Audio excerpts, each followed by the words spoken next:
गोजोनथाव बाथ्रा बगाजुलि हालामनि थाखाय दिनैहाय मानोना बिटिआर सुक्ति जाखांनायनि उनाव इउपिपिएल सरकार फैनायनि उनाव प्रमोद बर' बिथांनि दैदेननायाव दिनैहाय जों बिटिआर सरकारनिफ्राय बेवहाय गंसे फरायसालि लुफुंनानै होनो हाबाय। बेयो जोंनि थाखाय जोबोर गोजोनथाव बाथ्रा मानोना थांनाय 2000 बिटिसि सुक्ति जानायनि उननिफ्राय 2003 मायथाइनिफ्राय बेवहाय हाग्रामानि सरकार फैबाय बिटिसियाव बगाजुलियाव बेबायदि गंसेबो फरायसालि लुफुंना होनो हायाखै। बे जोबोर दुखुनांथाव बाथ्रा। बिथांमोना खुगाल' बाथ्रा बुङो खिन्थु गंसेबो बगाजुलियाव बिदि फरायसालि लुनो हायाखै। खिन्थु जोङो इउपिपिएल सरकार फैनाय लोगो लोगो गंसे मोजां फरायसालि जों बेवहाय लुफुंना होनो हाबाय प्रमोद बर' बिथांनि दैदेननायाव। बेनिखायनो तामुलपुरनि आङो एमएलए हिसाबै आरो बगाजुलिनि रायजोफोरनि जानानै प्रमोद बर' बिथांनिसिम मानगोनां सिबिथांसिम रोजा रोजा साबायखर बावदों। जोङो बे ओनसोलफोरनि जेसेबां फरायसालिफोर दङ गोबां बे ओनसोलनि नङा तामुलपुर समस्ति बा बिटिआर ओनसोलाव इसेबां गोबां फरायसालिफोरा दासिमबो जोङो लुफुंजोबनो हायाखै। बेखायनो आसाम सरकारनिसिम बिटिआर ओनसोलनि फरायसालिफोरखौ लुफुंनो थाखाय एक्सट्राके पेकेज आरो फरायसालिफोरनि मुंखौ होनाय जादों। दा बियो रिसेन्टलि गोबां फरायसालि लुफुंजागोन। 300निबो बारा रिसेन्टलि फरायसालिफोर माखासे फैगासिनो दङ लुफुंजानो। आरो बेनिखायनो जोंनि आसाम सरकारनिफ्राय फैबाय थानाय समाव खेबसेयावनो 3000 हाई स्कुलफोरखौ लुफुंनायनि थाखाय बिथांखि लानाय जादों। दा बेखायनो बिटिसि ओनसोलावबो गोबां हाई स्कुलफोरा लुफुंजागोन आरो स्पेसियेलि बगाजुलियाव बिदिनो गंनै गंथामसो स्कुल दंबावो बै स्कुलफोरखौबो लुफुंनायनि बेबस्थाखौ जोङो खालामनाय जागोन।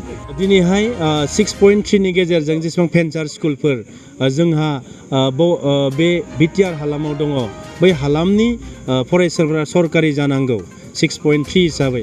दा बेवहाय दिनैथ' गोबां मानसिफ्रा दिनैहाय हयथ' खोनाया बा नुवा माखासेया दिनैहाय जों स्टेट सरकारनिसिम जोङो एसेम्ब्लियाव कुइसन खालामदों आरो रिटेन कुइसन होदों जों दिनैहाय। दा जायनि थाखाय दिनैहाय बिटिआर ओनसोलनि कलेजफोरखौ लाग्रोनो ओंखारबोदों।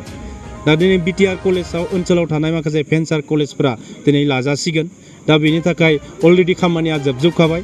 बेनि उनाव जि जोंहा थालांनाय स्कुलफोर थागोन फरायसालिफोर थागोन बै फरायसालिफोरखौबो 6.3नि आन्डाराव आसाम सरकारा लानायनि थाखाय बेबस्था खालामगासिनो दङ। नोंथाङा सरकारि साख्रि नागिरदोंना?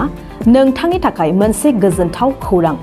नोंथांनि थाखाय दं एडुकेट पइन्ट, जेराव नोंथाङा सोलोंथाइ लानायनि गेजेरजों सरकारि साख्रिनि गुबुन गुबुन रोखोमनि गोब्राब आनजादफोरखौ उथ्रिसारनो हागोन आरो गावनि आथिङाव गसंथानो हागोन। बे एडुकेट पइन्टआव नोंथांमोना SSC, bank PO, bank clerk, bank SO, UPSC, FSC, defence, railway, state, state, insurance, AAO, ADO, एसिस्टेन्टजों लोगोसे स्टेट लेभेल जब आरो माखासे सरकारि साख्रिनि आनजादाव गोनांथि जानाय आयदाफोराव सोलोंथाइ लानो हागोन।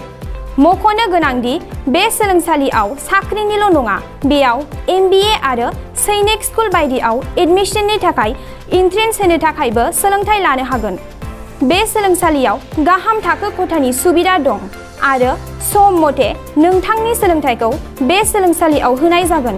बेखौबो मिथिनांगोन दि बे एडुकेट पइन्टआव सोलोंथाइ लानानै बावैसो 2021-22 इं मायथाइनि एसएससि जिडिनि आनजादाव गासै 11 सा सोलोंसाफोरा उथ्रिसारनो हादों। बारा नङा, गासै 15,000 रांजोंनो नोंथाङा बे सोलोंसालियाव 6 दानसिम सोलोंथाइखौ लानो हागोन।